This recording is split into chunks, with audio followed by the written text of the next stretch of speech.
qui fait couler énormément d'encre ces dernières semaines. Justement, M. Sassi a évoqué la question nucléaire parce que la France a fait plusieurs essais nucléaires en Algérie, ce qui est notoirement connu.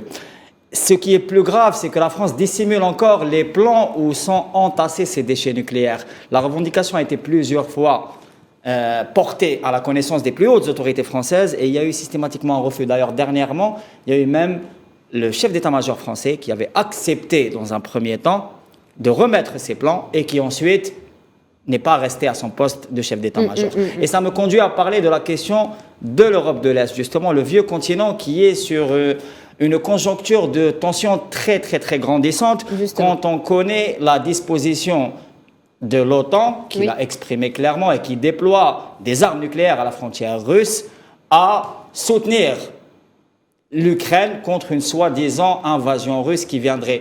Or, la réalité, c'est que la Fédération de Russie, héritière de l'Union soviétique, s'était entendue avec l'Union européenne, mais surtout avec l'Alliance atlantique, sur le fait qu'il n'y aurait pas de base avancée vers les pays baltes, vers l'Ukraine et vers la Pologne, c'est-à-dire l'étranger proche, voire les frontières de la Russie.